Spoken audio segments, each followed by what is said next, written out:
if we do live on past death, I think there are certain implications we should consider regarding unity, separation, and time. My name is Anthony. I'm not an experienced video presenter, so bear with me while we explore this topic. I'm just going to talk it through and see where we get. First, we can think about unity and separation. So here on Earth, we associate physical separation with different individual people. We might say that two people are more alike, like twins, or less alike, like not twins, but we see that they are two people with their own minds and bodies because we see them physically apart doing different things at the same time. But what happens if our minds aren't physical and our bodies still die and decay like we know they do? You'd imagine that part of us having a conscious experience lives on without a three-dimensional form. If we have no three-dimensional physical body after death, what's making us individual people? It can't be physical separation because there's no physical dimension there, at least not in 3 dimensions. So one possibility is that it's the ability to have a subjective experience, a sort of first-person consciousness that makes us an individual.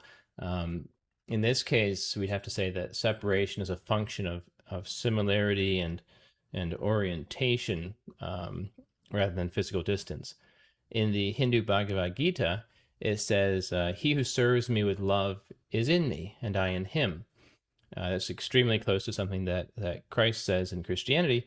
I have given them the glory that you gave me, that they may be one as we are one, I and them and you and me, so that they may be brought into complete unity.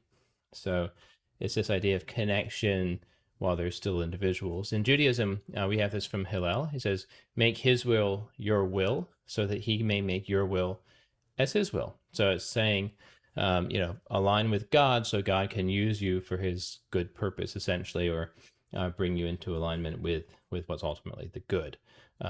Plato might say that you're some degree different than the ideal of your form, or that your thought or action was not aligned with the ideal thought or action in a given situation, a certain situation.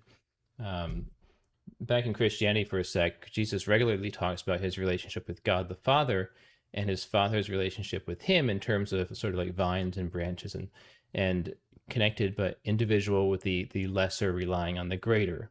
He says his Father is greater than he, but also that he and the Father are one.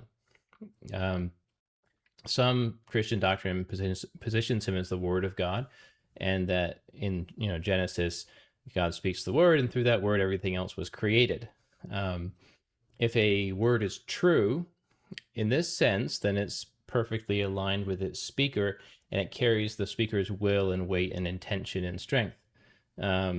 So maybe a more useful way to think about unity and separation is more like alignment. You could think of it like, colors in a rainbow. They're all light.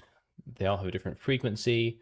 The ones that have the same frequency, yes, they're individual photons, but they are also kind of all the same thing. This makes sense maybe when you think of the idea of sin, which is miss the mark is the translation, but it's a misalignment with a true path. And so that misalignment is that difference between you and some ideal or from God, and therefore from the things that those represent, which is fulfillment and hope and love and that sort of thing. So just as a side note, this also, of course, suggests that the argument between the unity of God and the Trinity and these sorts of things is kind of moot. It doesn't really matter, actually, if you go down this line of thinking. We can imagine that without the limitations of physical distance, we could be at once more attentive instantly to something of interest, a pure experience or another consciousness, without having to travel there or see it as it wouldn't take any time. And so another consequence of non-spatial existence may be the lack of meaningful time, or at least the distortion of time. Einstein shows us that mass and time deeply are intertwined, but time does not necessarily rely on mass for its existence. It could exist outside of it. So though time could still exist, when removed from the linear cause and effect of the physical world, it could be more like an infinite deck of cards, each representing a moment or thought or sentiment. This raises a kind of concerning thought, which is all of your bad and good moments and decisions in your life exist eternally, essentially, outside of the linear time that we experience here. It's a little complicated. Maybe thinking about multidimensional space could help us think of a higher dimensional time. So if you imagine like a three-dimensional torus, it's a donut viewed by a two-dimensional being, typical thing. So you have a two-dimensional plane that can only see left and right and forward, back, and not up and down. And the torus is here, and it's here. And all you would see is the 2 points where the torus, it would just look like 2 circles separated from each other in the two-dimensional world. And anyone in that world that had the intuition that the 2 circles were connected would be probably dismissed or thought crazy. But maybe a very clever two-dimensional person would note that the 2 circles seem to move in concert with each other and create some kind of hypothesis that there's a higher dimension world where they are connected.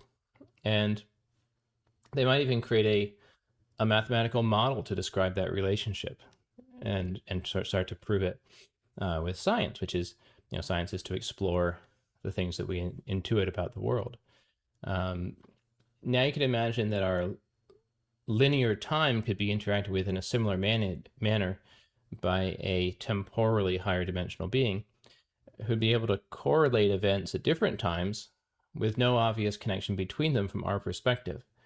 So they might even look at an event and say, I see this from this event. I'm going to alter something in a previous place in the linear timeline, but to them it's not before or after necessarily. It's just a relationship. And so you could end up with very complex causative patterns that don't make sense from our perspective. And if you called those out here, you'd be dismissed as foolish or unscientific or whatever.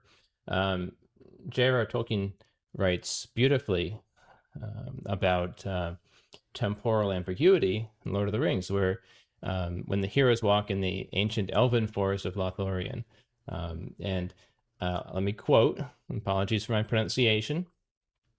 It says, though he walked and breathed, and about him living leaves and flowers were stirred by the same cool wind as fanned his face, Frodo felt he was in a timeless land that did not fade or change or fall into forgetfulness. When he had gone and passed again into the outer world, still Frodo the Wanderer from the Shire would walk there upon the grass among Elenor and Nifredil in fair Lothlorien. Frodo will still walk there even after he's left. On the one hand, that could just mean that he'll always remember being there. On the other hand, a deeper reading of Tolkien shows that he played with time distortion when dealing with more spiritual places and headspaces.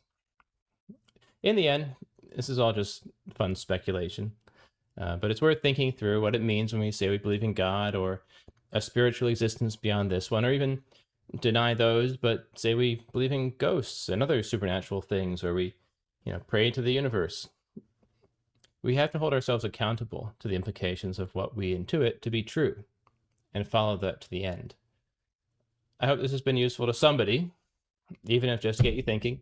Feel free to share your thoughts down in the comments. Let me know if someone else has talked or written about this with, richer understanding and clarity. If I got any of the particulars of your faith or beliefs wrong, just let me know.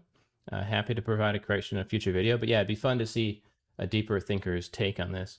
In the next video, we're going to switch to a purely practical topic. I want to present a way of visualizing how well you're living your life, and maybe I'll discuss some of the ideas that are brought up down below. Take care.